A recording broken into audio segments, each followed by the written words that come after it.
बिस्मिल्लाहिर्रहमानिर्रहीम, अस्सलाम वालेकुम। जी न्यूज़ पर आप देख रहे हैं आपस की बात और मैं हूं मुनीफ फारूक। फवाद चौधरी साहब का इंटरव्यू सोहेल वड़ाइच साहब के साथ, उसने कुछ नहीं बल्कि काफ़ी तलातुम मचा दिया पाकिस्तान की सियासत के अंदर, ख़ास तौर पर वफाकी हुकूमत के लिए। गो कि आज वफाकी काबीना के अंदर ख़बरें और ज़राए ये कह रहे हैं कि इसको डिस्कस किया गया।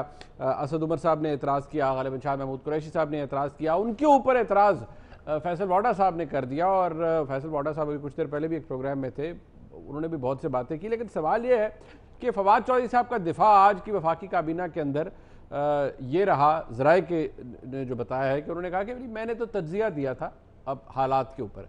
अब बात यह है कि जो फवाद चौधरी साहब का तज्जिया है बहसीत एक वफाकी वज़ीर, बहसीत एक इलेक्टेड MNA, क्या वो इस बात की गमाजी करता है कि असल हालात जो हैं वही फवाद चौधरी साहब बता रहे हैं? तज्जिए के लिए एक बात बड़ी बेसिक है कि तज्जिया कोई भी दुरुस्त उस वक्त होता है जब वो फैक्चुअली करेक्ट हो। इन हालात के बारे में, इन मामलात के बारे में सवालात उठते रहे हैं।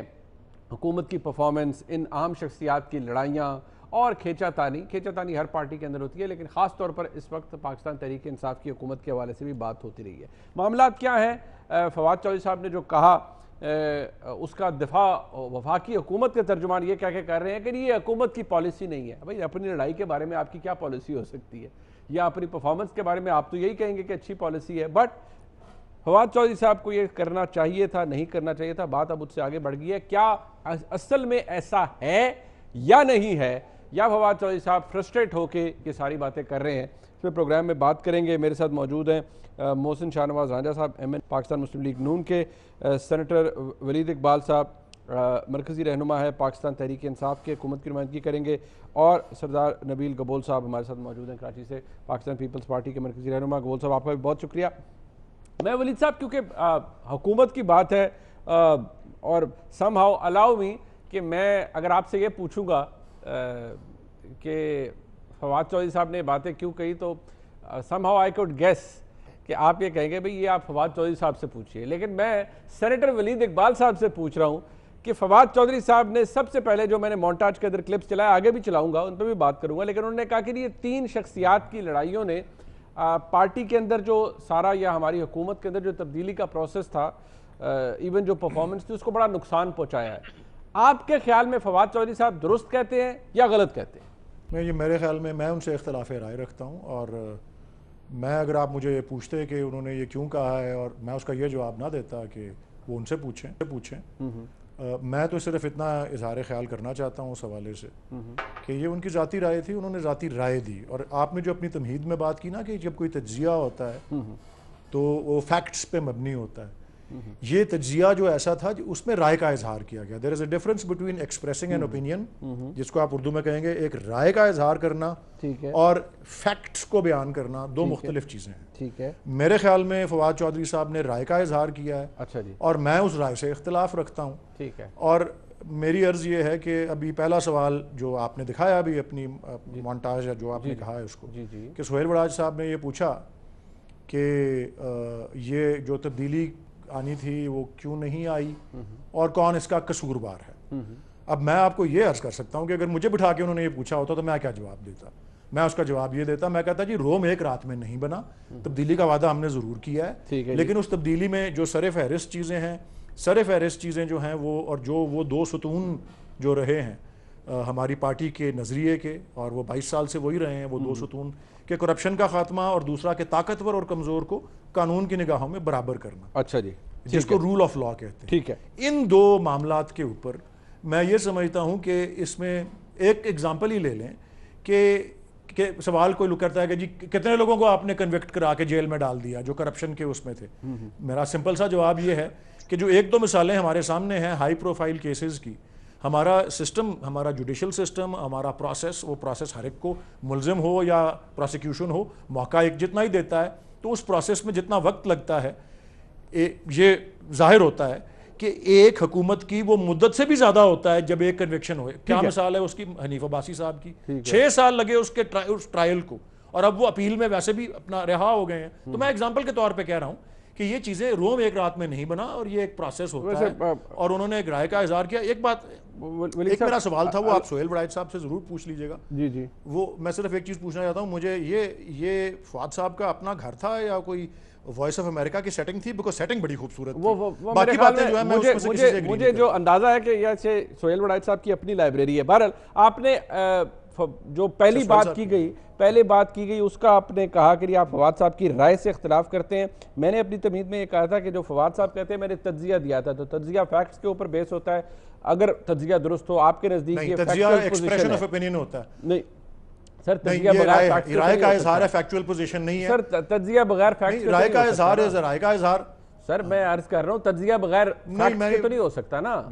हवा में तो तज्जिया नहीं हो सकता। नहीं, तज्जिया फैक्ट्स के ऊपर नहीं। देखें, जिस तरह उन्होंने राय का इजहार किया, उन्होंने कहा तब्दीली इसलिए नहीं हुई क्योंकि ज़ैद बकर से लड़ा है, बकर ज़ैद से लड़ा है। अच्छा चले, या अपना मैंने वही कहा ना, आपको एतराज, आपको राय पर भी एतराज है और आपको लगता है ऐसा कुछ हुआ भी नहीं है कि लड़ाई भी नहीं हुई, और अगर लड़ाई हुई भी है उससे फर्क नहीं पड़ा। नहीं, एतराज मुझे नहीं है। मैं इख्तलाफ कर रहा हूँ। वैसे फवाद चौधरी साहब मेरे दोस्त हैं और बिल्कुल ठीक है। जब मुझसे पहली दफा तारुफ हुआ था तो मुझे उन्होंने बताया था, वो मेरे कहीं स्टूडेंट भी रहे, मैं लॉ का मैंने उनको पढ़ाया भी हुआ है किसी लाहौर के कॉलेज में। जबरदस्त, ठीक हो गया। अच्छा, तो वैसे मेरे कोई उनसे वो नहीं है, एतराज है, कोई लड़ाई नहीं है। आपका ताल्लुक उनसे बहुत अच्छा होगा और अच्छा ही रहना चाहिए वलीद साहब, मैं अग्री करता हूँ इस बात से। मैं जरा इसको थोड़ा आगे लेकर चलता हूँ।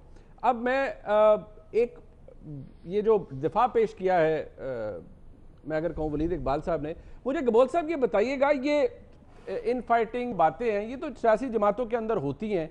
अब वलीद साहब ने कहा कि ये ऐसा कुछ नहीं है, ये उनकी राय है, लेकिन असल में तब्दीली का जो मामला है वो एक दिन में, या कम से कम चले हम इसको मुहावरतन एक दिन कहते हैं, लेकिन 2 साल लग गए हैं, तो अभी टाइम है, इतना जल्दी नहीं एक्सपेक्ट करना चाहिए कि बहुत कुछ तब्दील हो जाएगा। गबोल साहब। अव्वल तो मैं वलीद साहब को ये बताना चाहता हूँ कि देखें, तज्जिया क्या होता है। तज्जिया झूठ तो नहीं होता है। कोई टीवी में आगे तज्जिया निगार बैठ के झूठ बोले और लोग सुने कि यार क्या जबरदस्त झूठ बोला इस बंदे ने। तज्जिया फैक्ट्स में होता है, जो रियलिटी होती है। उसने आकर एक वो बात बताई है चौधरी फवाद ने कि जो इस वक्त सूरत हाल है पीटीआई के अंदर, जो सिर्फ ये बात नहीं कर रहे हैं। आज आप देखें 4-5 एमएनएस की स्टेटमेंट आई है, वो कहते हैं कि हम तरस जाते हैं प्राइम मिनिस्टर से मुलाकात करने के लिए, और प्राइम मिनिस्टर सिर्फ अपने उन करीबी एमएनएस को या मिनिस्टर को साथ बिठाते हैं, जिस तरह मुराद सईद का उन्होंने नाम लिया है, राजा रियाज का ही मैं देख रहा था, और असद उमर और कुछ चंद लोग। मैंने पहले दिन एक बात कही थी कि इमरान खान को ये असद उमर ले डूबेगा एक दिन। ये मैंने पहले शुरू से मेरी यही मौकफ रहा है। पहले शायद मैंने ये सोचा कि इमरान खान ने मेरी बात मान ली, सुन ली और उन्होंने असद उमर को हटा दिया। मैंने कहा चले अब ये चलेगी हुकूमत, फिर वो वापस लेकर आए। ये तो सबको पता है, बच्चों को पता है कि जहांगीर तरीन का और असद उमर का झगड़ा शुरू से चल रहा है, अभी से नहीं चल रहा है। बिल्कुल है, ठीक, बहुत बहुत पुराना झगड़ा है। अब बात ये है कि फैक्ट्स ये हैं कि इस वक्त एक चौधरी फवाद जो है उसको कहीं से सपोर्ट नहीं है, कोई ग्रुप ने उसके ऊपर हाथ नहीं रखा है, ना जहांगीर तरीन ने रखा, ना असद उमर ने रखा, ना शाह महमूद ने रखा। प्राइम मिनिस्टर से भी उनके ताल्लुकात जो है वो बेहतर नहीं है इस वक्त जो पहले थे। ठीक है। अब वो अपने दिल के भड़ास निकाल रहा है। जब आपको पता है कहीं से आपको पार्टी से जब कहीं आपको कोई लिफ्ट नहीं मिलता है तो फिर आप अपने भड़ास निकालते हैं। लेकिन ये फैक्चुअल पोजीशन है इस वक्त। इस वक्त तकरीबन 25 एमएनएज ऐसे हैं जो ओपनली बात करने के लिए तैयार है टीवी में आकर, और अब तक आज आप सिर्फ देख लें कि 5-6 एमएनएस बात कर चुके हैं, जिसमें रियाज मजारी है, पता नहीं ये आपका राजा रियाज साहब, एक और नाम राजा रियाज साहब है, बहुत सारे हैं जो आपको ज्यादा पता होगा, आप उनका नाम ले सकते हैं। ठीक। तो जब आपके पार्टी के लोग ओपनली आकर आपके ऊपर तनकीद करें तो वो ये कहते हैं ना, when there is a smoke there is a fire, but I see fire all around, I don't see smoke anymore. अच्छा, तो अब ये आग लग चुकी है। अब आग जब लग चुकी है तो इस आग को बुझाना मैं नहीं समझता हूं। मैं पहले दिन से कह रहा था जहांगीर तरीन जरदारी साहब ने तो अच्छे दिनों की नवीद सुना दी कि पता नहीं शायद अच्छे दिन आ रहे हैं। मतलब आपको क्यों लगता है कि हुकूमत की लुटिया डूबने वाली है? कोई जल्दी तो नहीं खुशी मनाना शुरू कर दिया आपने नवीद भाई? जो मुझे अभी इतलात मिली है कि उनको कहा गया है प्राइम मिनिस्टर को कि उनको सैक करे फ्रॉम द मिनिस्ट्री, क्योंकि उन्होंने जो है एक ऐसा पीटीआई के लिए एम्बैरसमेंट खड़ी कर दी है। आप फयाज ये चौहान आपको के आज किसने कहा है? अभी तक तो ऐसी कोई खबर नहीं है एज वी स्पीक, पता नहीं ये कहां से मिली है खबर आपको? ये आप हमेशा पूछते कहाँ से मिली और हमेशा मेरी बात सच साबित होती है। चल हमेशा मेरी बात सच साबित अच्छा, होती है। चले चले, ठीक है ठीक है। जब हम रिकॉर्ड करें उस वक्त तक तो ये बात नहीं, अगर आप सही साबित होगी तो मैं आपका ये क्लिप जरूर चलाऊंगा कि आपने कहा है कि नहीं आपको खबर मिली है। बहरहाल मैं जरा एक क्लिप क्योंकि फवाद चौधरी साहब ने बहुत सी बातें की हैं इलेक्शन के हवाले से। फवाद चौधरी साहब का क्या बयान था? वैसे दिलचस्प बात है कि फवाद चौधरी साहब ने इंटरव्यू दिया, पंजाब के वजीर इत्तलात हैं फयाज चौहान साहब, फिर जो उन्होंने उनकी शान में फरमाया वो भी सुन लेते हैं। असल मसला ये है कि फवाद चौधरी साहब को है कीड़ा। वो कीड़ा क्या है? वो कीड़ा है हर वक्त इख्तलाफ करने का और इनडिसिप्लिन्ड और इररिस्पॉन्सिबल एटीट्यूड इख्तियार करने का। ये टिक के किसी जगह पे बैठ ही नहीं सकते, ये डिसिप्लिन्ड एटीट्यूड के साथ रह ही नहीं सकते। क्योंकि तरीका है यार कि आप मीडिया पे आके, चौकों और चौराहों पे आके आप अपने खानदान की और अपनी जात की और अपने जनाब पार्टी की और अपनी हुकूमत के मामला, आप मिनिस्टर हैं, आप जो अपने आप को बड़ा सुकरात बुकरात और रस्तू और जाली न्यूज बनने की कोशिश कर रहे हैं, तो भाई अगर आप समझते हैं कि पार्टी नाकाम है, वजीर आजम पाकिस्तान इमरान खान साहब अपनी टीम बनाने में और जो भी इन्होंने चवले मारी हैं अपने इंटरव्यू में, तो भाई रिजाइन कर दो। इन्हें को रिजाइन कर दें, जाना कौमी असम्बली की नशस्त से भी रिजाइन करें जो पीटीआई के वजह से जाना जीते हैं, और दूसरा ये वजारत से भी रिजाइन कर दें। ये क्लिप सुनाना, ये ऑडियो सुनाना इसलिए ज़रूरी था कि रिकॉर्ड पे आ जाए, लेकिन जो ज़बान इस्तेमाल की है फयाज चौहान साहब ने वो काबिल मज़म्मत है, और जो बातें उन्होंने कही हैं, बेशक उनका फवाद चौधरी साहब से इख्तलाफ हो, फवाद चौधरी साहब यहाँ नहीं है, लेकिन कम अज़ कम मैं बहसीत एक पाकिस्तानी के ज़रूर कहूँगा कि नहायत ही काबिल मज़म्मत ज़बान है जो उन्होंने इस्तेमाल की है। रांझा साहब, ये टीम सिलेक्शन की बात फवाद चौधरी साहब ने की, वलीद साहब से भी हम पूछेंगे इस हवाले से, लेकिन पहला भी डिफेंस साहब ने वलीद साहब का सुन लिया, उन्होंने कहा ऐसा कुछ नहीं है, ये राय है, उनका अपना पॉइंट ऑफ व्यू है वलीद साहब का इस हवाले से। तो टीम सेलेक्ट नहीं हुई सर, ठीक। फिर देखिए, मैं समझता हूँ कि अगर सारे इलेक्शन के अमल को देख लें और जिस तरह से बाद में ये हुकूमत वजूद में आई, तो टीम क्या, हमारे तो एतराज़ात वज़ीर आज़म की सिलेक्शन के ऊपर भी हैं। हम तो समझते हैं कि वज़ीर आज़म ही गलत सेलेक्ट हुआ है इस मुल्क के लिए, और उसके साथ अगर आप देख लें कि जो टीम सेलेक्ट होनी थी, उस टीम के हवाले से आप देख लें कि एक वज़ीर 4-4, 5-5, 6-6 दफ़ा जो है वो तब्दील हो चुका है।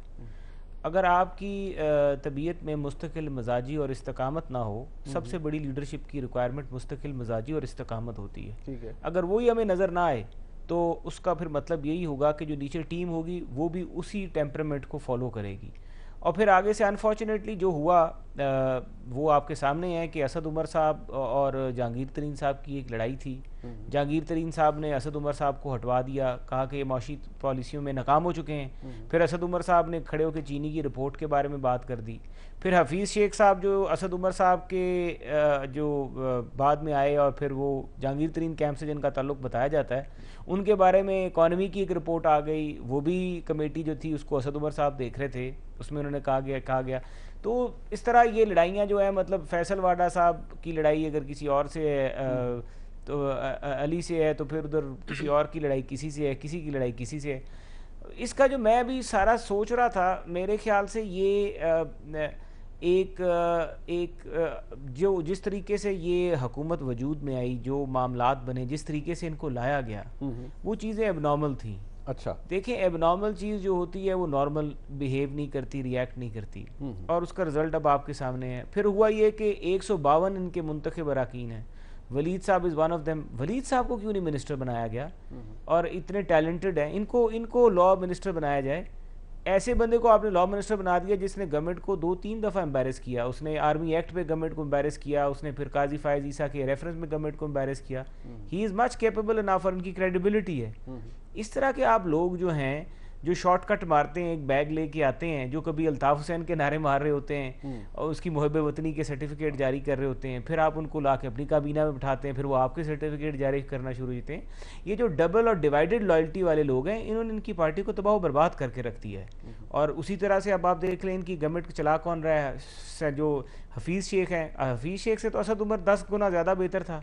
हॉट मनी जितना पाकिस्तान में है, वो जो स्कैंडल है वो आपके सामने है। जिस तरह से उनको भी जब वो उस वक्त हालात थे तो आप ही सब कहते थे कि नहीं फेल हो गए निकाले, फेल हो गए निकाले, पूरी ऑपोजिशन पड़ी हुई थी। आज सारों को दर्द हो गया असद उमर साहब का कि वो बहुत बेहतर है। नहीं, देखिए, मैं आपको एक बात कर रहा हूँ, एक बात ये कि ऑपोजिशन से आप क्या तवक्को करते हैं? वो आपको गुलाब के फूलों का गुलदस्ता पेश करेगी सुबह रोज पार्लियामेंट में? ऑपोजिशन तो क्रिटिसाइज करेगी, आपके ना गिरने वाले पिलर जो है उनको भी खोखला करेगी, उनको भी गिराने की कोशिश करेगी। अच्छा। हुकूमत तो वो होती है जो कि इस्तकामत का और डट के मुकाबला करे हर चीज़ का। हमें तो गिराने की जरूरत, और इंटरेस्टिंगली कोई हम इतनी तगड़ी ऑपोजिशन भी नहीं है। हमारे तो आधे से ज्यादा बंदे नैब में पड़े हैं, लोग बोलने से डरते हैं, जो बोलता है उसको नैब का नोटिस आ जाता है। अच्छा। ये तो अपने वजन से खुद गिर रहे हैं। अच्छा अच्छा, अपनी लड़ाइयों से गिर रहे हैं। ठीक। अच्छा, ये बात बड़ी दिलचस्प तो है। वो तो ये जो आपने बात की है कि ऑपोजिशन कमज़ोर है और ऑपोजिशन बेचारी काफ़ी नैब के चक्रों में है। वलीद साहब, ये फवाद चौधरी साहब ने जो टीम के हवाले से बात की, उन्होंने कहा जी टीम जिसने भी मशवरा दिया इमरान खान साहब को कि कमज़ोर लोगों को लगाएं, आपको इस हवाले से क्या लगता है कि इमरान खान साहब ने जो टीम सिलेक्शन की है, आप उससे बहसियत एक मेंबर पाकिस्तान तहरीक इंसाफ के आप मुतमईन है कि बड़े अच्छे लोग सही जगह पर ठीक लोग लग गए? ये मुंतखब गैर मुंतखब की जो डिबेट है या डिवाइड है, इससे कोई फ़र्क नहीं पड़ता या पड़ता है? देखें जी, ये जो फवाद चौधरी साहब ने जिस तरह से इसको डिस्क्राइब किया और जिस तरह से मैं उसको देखता हूँ, अगेन मैंने आपको पहले ही अर्ज़ किया था कि उन्होंने एक राय का इजहार किया। मुझे ये सवाल पूछा जाएगा तो मेरा जवाब कुछ और होगा, क्योंकि मैं अपनी राय कुछ और रखता हूँ। अब उन्होंने कहा कि जी कमज़ोर लोग टीम में हैं। अब देखें जी, जिस टीम को मैं जानता हूँ और मैं ख़ास तौर पर फोकस्ड हूँ on the federal government, because जो टीम जिसको रोज़ खिलाना है वो तो प्राइम मिनिस्टर की अपनी टीम है ना, द फेडरल कैबिनेट। जी। मैं समझता हूँ कि इस वक्त, ख़ास तौर पे इस वक्त, और हमें एक बड़ी बहरानी कैफियत का सामना है, हमें नहीं बल्कि पूरी दुनिया को, क्योंकि वबा का मुकाबला हम कर रहे हैं और उसमें इकोनॉमिक मेल्टडाउन का सिस्टम भी है, दुनिया भर का उसको भी सामना है। तो मैं फ्रंट लाइन्स पे किसे देख रहा हूँ और मैं एक एक नाम आपको गिनवाता हूँ और मैं अपनी राय देता हूँ उन नामों के बारे में। मैं उनमें से किसी को भी कमज़ोर या वीक बंदा नहीं समझता। असद उमर साहब फ्रंट लाइन्स पे हैं, मैं उनको वीक आदमी बिल्कुल नहीं समझता। मैं उनको एक स्ट्रॉन्ग और एक फोकस्ड और एक केपेबल आदमी समझता हूँ। अच्छा, जितनी मर्जी यहाँ पे मेरे ख्याल मोहसिन शाहनवाज रांझा ने जो साहब ने जो बात की है, इसको look at it as a professional appraisal. ये ऑपोजिशन के मेंबर हैं पार्लियामेंट के और ये कह रहे हैं कि जी वो एक अपना एक केपेबल आदमी है। चलें, फ्रंट लाइन्स पे वो हैं। शिबली फराज साहब हैं, फ्रंट लाइन्स के ऊपर हैं, सेनेट से मेरे कॉलीग हैं, बल्कि अक्सर हम एक दूसरे को वो कहते हैं मुझे कि मेरा और उनका ताल्लुक एक ही कबीले से है, क्योंकि हम शायर की औलाद हैं। और मैं समझता हूँ वो भी, मैं कतई तौर पे उनको कोई वीक आदमी नहीं समझता। हम मियाँ हमाद अज़हर हैं, मेरे साथी हैं, दोस्त हैं। लाहौर में हमने इकट्ठे पूरे ज़िले को चलाया हुआ है एक ज़माने में, आज से 2-3 साल पहले। मैं कतई तौर पे उनको वीक आदमी नहीं समझता। अली जैदी साहब हैं, और ये बाय द वे वो सारे वो अफराद हैं, ये फ्रंट लाइन्स पे हैं और ये वो अफराद हैं जिनकी कोई चौथी पाँचवीं पार्टी नहीं है। ये PTI में आए हुए हैं और उनकी पहली पार्टी है। और ये जो कह देना, क्योंकि सवाल ये था, मैं इवन वलीद साहब, if I may ask sir, मैं सवाल करने वाले, मैं सर एक दफा सवाल कर लूँ, आसानी हो जाएगी आपके लिए। व्हाट अबाउट हफीज शेख साहब, रज़ाक दाऊद साहब, Nadeem Babar sahab, all of this people are unelected, और इन्हीं के बारे में फवाद चौधरी साहब का ज़्यादा इंपॉर्टेंस है कि ये लोग वो हैं जो कि अनइलेक्टेड हैं। व्हाट अबाउट उस्मान बुज़दार साहब, उनकी क्या रफाकत है पाकिस्तान तहरीक इंसाफ से? वो तो शायद पहली दफ़ा उस्मान बुज़दार साहब तो इलेक्टेड हैं, पहली दफ़ा एक तो वो इलेक्टेड हैं। और नहीं, बाय द वे सवाल नहीं, वो एक, अब आपने सवाल को एक और रुख दे दिया है। फवाद चौधरी साहब ने एक और सवाल के जवाब में ये बात की थी, उसका भी क्लिप दिखाते हैं, बेशक उसको फिर उस वक्त एड्रेस करेंगे। मैं तो इस सवाल को एड्रेस कर रहा हूँ ना, कि जो सवाल क्या था कि ये क्या टीम तजर्बेकार नहीं है, और उस पर जो फवाद चौधरी साहब के अल्फाज थे, मैं तो सवाल से भी इख्तलाफ रखता हूँ, क्योंकि वो मैं 1 मिनट पे आता हूँ उस पर। लेकिन जवाब जो आया वो कहा था कि ये वीक टीम है। मैं नहीं समझता कोई नाम जो मैंने लिया है वो वीक है, ना ही मैं, बाय द वे, बुज़दार साहब की पार्टी से इन्वॉल्वमेंट या ये वो को अगर एक तरफ रख दें, मैं उनको भी वीक आदमी बिल्कुल नहीं समझता। अच्छा, मैं ये समझता हूँ, और बल्कि जितना मेरा पंजाब में रहा है, क्योंकि मेरा तो सेंटर में हूँ, क्योंकि सेनेट वगैरह से, लेकिन जो पंजाब में मेरा रहता, लाहौर में हूँ, खासकर जब से कोरोना वाली बात शुरू हुई है, मैंने बहुत तारीफ सुनी है उनकी सब लोगों से, जो कि पहले उन पर कुछ तनकीद भी करते थे कि नहीं जी आप बड़े मजबूत आए हैं, और ये वाली बात। अच्छा, तजर्बे के हवाले से भी मैं अर्ज कर दूं, देखें पॉलिटिक्स और गवर्नेंस में अगर आप पहले गवर्नमेंट में ना रहे हो, उससे कोई, मैं नहीं समझता, उसकी सबसे अवलीन मिसाल, आई एम सॉरी कि पाकिस्तान में उस मिसाल का बड़ा मजाक भी बना है, सबसे अवलीन मिसाल जो है, और मैं फिर भी वो मिसाल दूंगा, वो है नेल्सन मंडेला की। नेल्सन मंडेला के क्या तजर्बा था? नेल्सन मंडेला 34 साल जेल में रहे थे, तजर्बा कोई नहीं था गवर्नेंस का, लेकिन एक लीडर थे, लीडर आए अपना, जब उनको मौका मिला उन्होंने एक रिकन्सिलिएशन की पॉलिटिक्स जिस तरह भी की आपने मुल्क को उससे निकाला। तो मैं सिर्फ एक मिसाल देना चाह रहा था कि सिर्फ आप पहली दफ़ा अगर गवर्नमेंट में आए हो तो वो सवाल जो वड़ायत साहब का था वो भी कोई मैं उससे इतना इत्तेफाक नहीं करता कि जी ना तजर्बेकार टीम हो या ना तजर्बेकार शख्स हो तो हुकूमत नहीं चल सकती। मैं समझता हूँ कि ये आगे की बात भी करेंगे। Again it's a very long winded debate की हुकूमत पे तो आगे लोगों ने सवाल हुकूमत से ही पूछ रहे हैं ना, तजर्बाकार है या तजर्बाकार नहीं है, लोगों ने सवाल तो हुकूमत से ही पूछा। एक ब्रेक ले लेते हैं जी, वापस आते हैं। राजा साहब बोल साहब से बात करते हैं, बस साथ रहिएगा।